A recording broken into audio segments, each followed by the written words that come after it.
Bismillahirrahmanirrahim. Assalamualaikum warahmatullahi wabarakatuh. Good morning class. How are you today? Alhamdulillah. First, thanks to Allah who has given health so we can join in this class.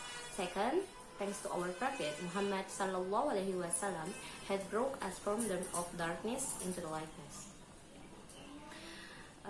Well, students, before we open this class, let's pray together.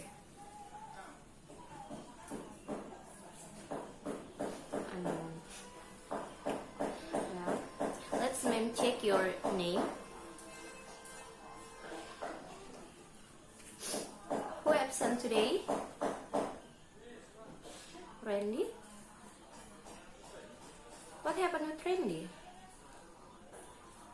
Oh, sick. Have you visited him? Not yet. Okay.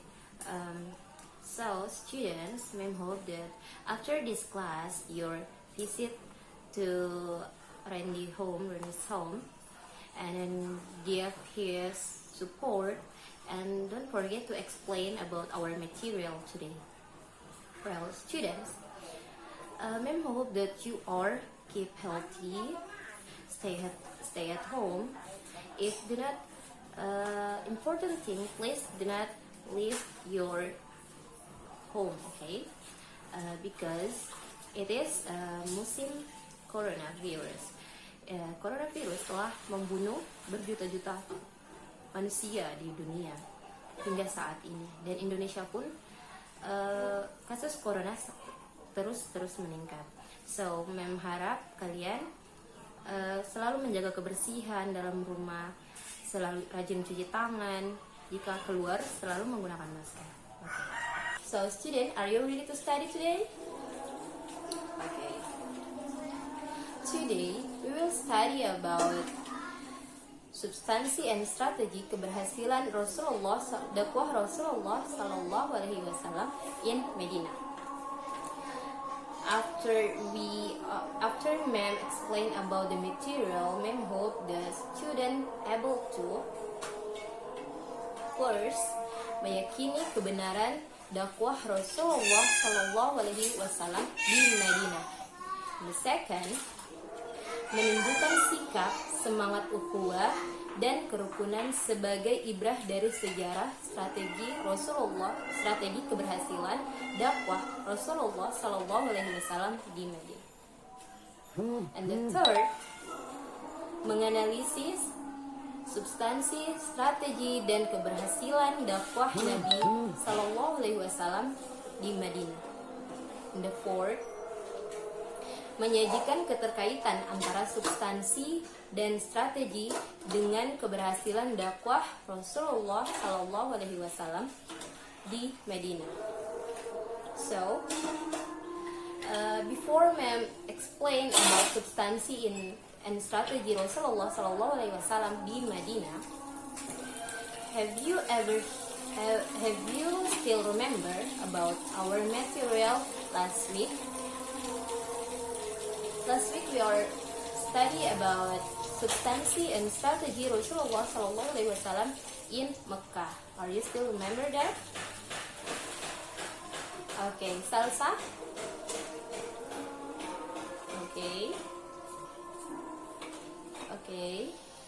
Okay, thank you. Others who still remember about last material? Laras. Okay,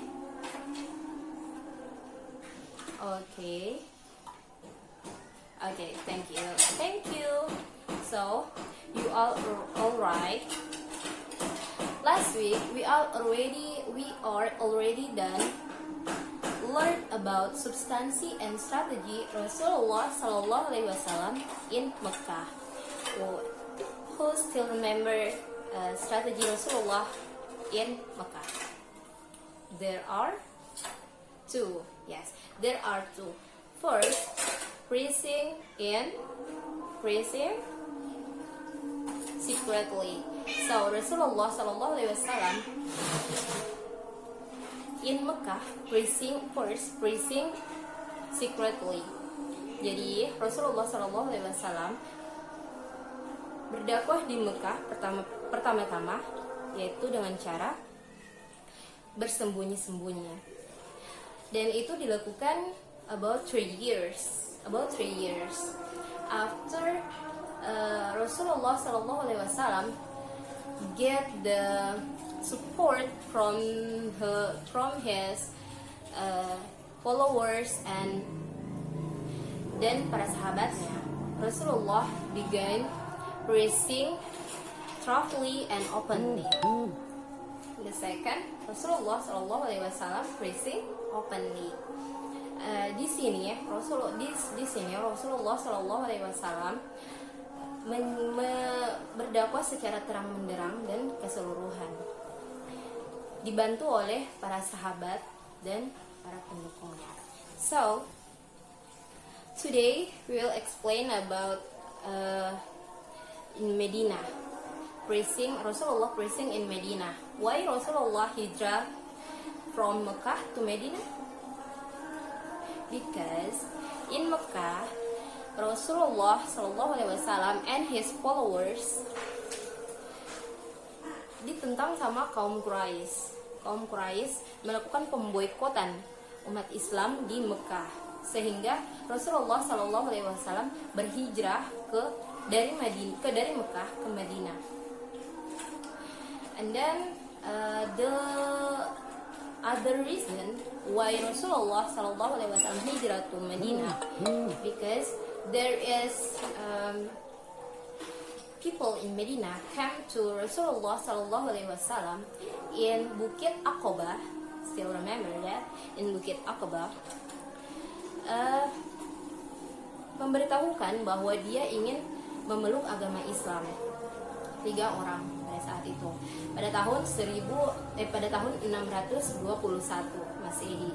And then the next year, people in Medina came to Rasulullah, bertambah banyak jumlahnya, yaitu sebanyak 73 people came to Rasulullah and invite Rasulullah to preaching in Medina, and they are make a promise that Rasulullah, when Rasulullah preaching in Medina, mereka akan melindungi Rasulullah, keluarga dan para sahabat-sahabat Rasulullah, keluarga Rasulullah, para sahabat serta followersnya dari ancaman musuh. So that is the reason why Rasulullah hijrah from Mecca to Medina.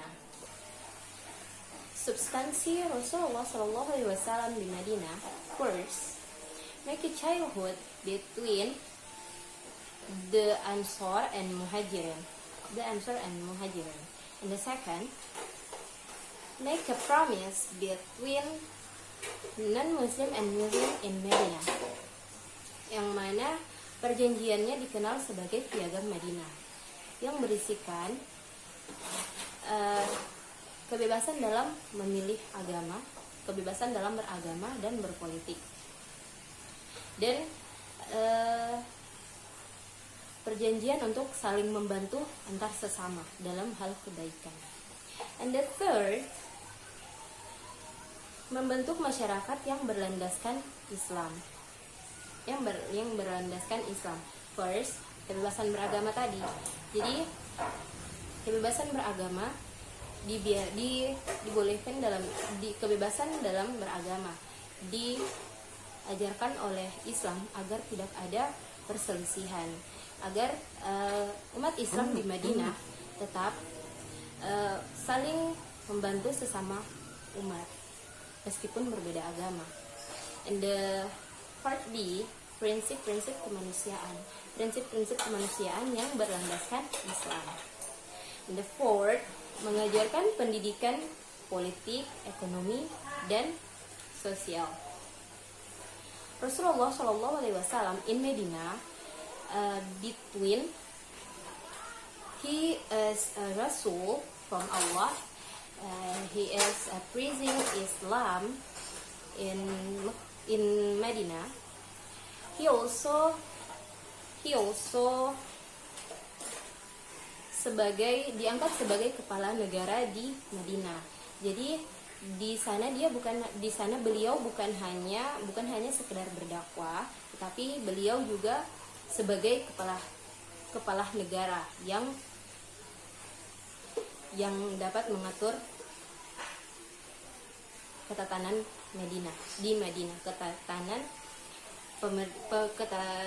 menata tatanan di Madinah.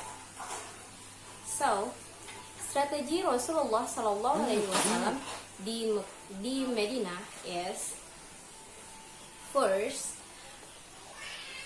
meletakkan dasar-dasar kemasyarakatan. First, building a mosque. Mosque not only for prayer, but also for kegiatan kemasyarakatan, like berunding masalah-masalah negara, berunding masalah-masalah sosial. Rasulullah membangun masjid untuk itu. And then second, membangun ukhuwah Islamiyah. Dalam hal ini mempersaudarakan kaum Muhajirin dan kaum Ansar. As we know that Ansar and Muhajirin selalu berbeda pendapat. Ansar yang berasal dari Madinah dan Muhajirin berasal dari Mekah. Mereka selalu berselisih paham. Oleh karena itu Rasulullah Shallallahu Alaihi Wasallam mempersaudarakan mereka dan menyatukan mereka agar mereka senantiasa selalu bersama dalam ajaran Rasulullah Shallallahu Alaihi Wasallam. Menjalin persahabatan dengan pihak-pihak lain yang non Muslim untuk menjaga stabilitas di Madinah. So Rasulullah Shallallahu Alaihi Wasallam selain mempersaudarakan, make a childhood between the Ansar and Muhajirin, Rasulullah Shallallahu Alaihi Wasallam also make a promise between Muslim and non-Muslim in Medina, because as we know that in Medina not only Muslim 100%, but also there is a non-Muslim in there. So Rasulullah make a promise to their agar saling menolong, saling membantu. Dan perjanjian itu disebut juga dengan perjanjian piagam Madinah, yang dimana dalamnya terdapat beberapa poin yang membahas tentang kebebasan dalam memilih agama dan kebebasan dalam berpolitik, dan juga kewajiban untuk saling membantu antar sesama dalam hak kebaikan. I think enough for today. Are you have a question? No? Okay. If you have a question, ma'am want to ask you.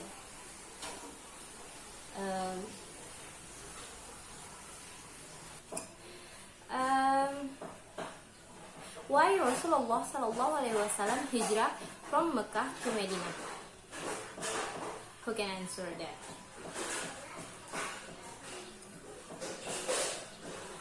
Okay, Harry. Okay. How people? 3. Okay. Okay. In the second years? 73.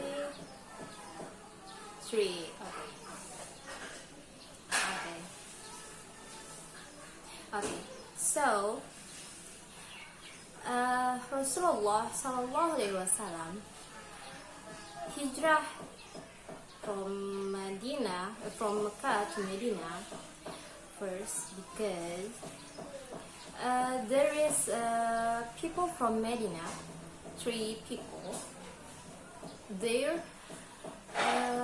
visit to Rasulullah in Bukit Aqabah. They make a promise to be Islam, to untuk menjadi warga Islam, untuk mau masuk Islam.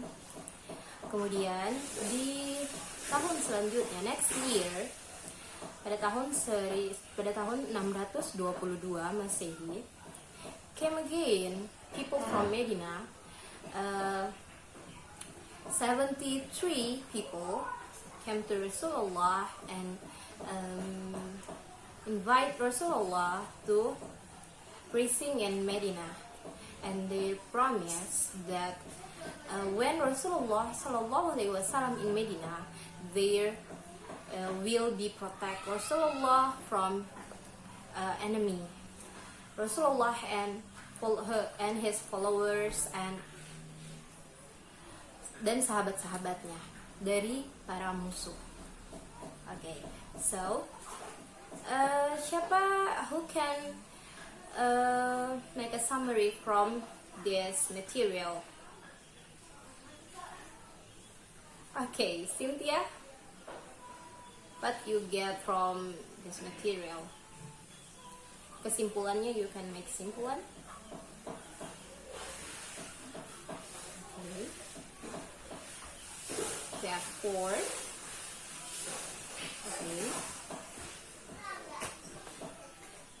Okay.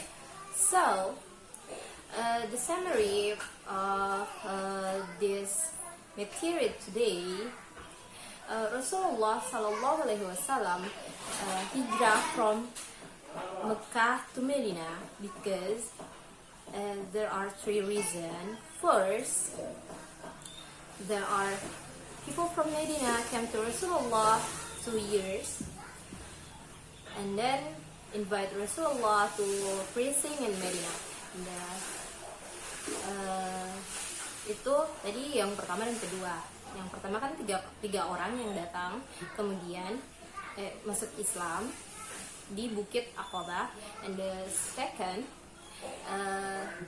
there are 73 people from Medina came to Rasulullah and invite Rasulullah to preaching in Medina and promise to protect Rasulullah Sallallahu Alaihi Wasallam and his followers and dan para sahabatnya. And the third, why Rasulullah Sallallahu Alaihi Wasallam hijrah from Mecca to Medina, because suku Quraisy in Mecca melakukan pemboikotan umat Islam di Mekah. That's why Rasulullah Sallallahu Alaihi Wasallam. And in Medina, Rasulullah Sallallahu Alaihi Wasallam have a substansi and strategy. There are make childhood between Ansar and Muhajirin, and then make a promise between Muslim and non-Muslim in Medina, and then building the mosque for not only for prayer but also for musyawarah about politics, about humanity or others. And then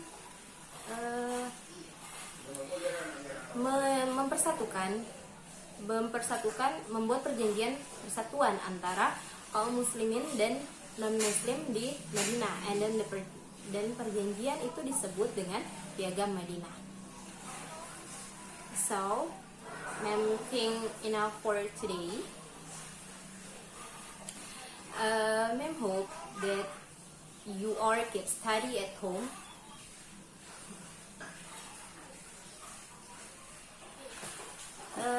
Let have a so let have a homework for you at home. Please open page number 50, part A. Look at the part A, number 1 until 5. Do this homework at home, and then do your best. I hope that you are always be study at home. Don't forget to prayer, and then keep study hard, and then keep keep fighting. Okay, that's all from them. Let's our close to this material, this class, with Alhamdulillah, with Hamdalah, Alhamdulillah. So thank you for today. Thank you for your attention, and wassalamualaikum warahmatullahi wabarakatuh.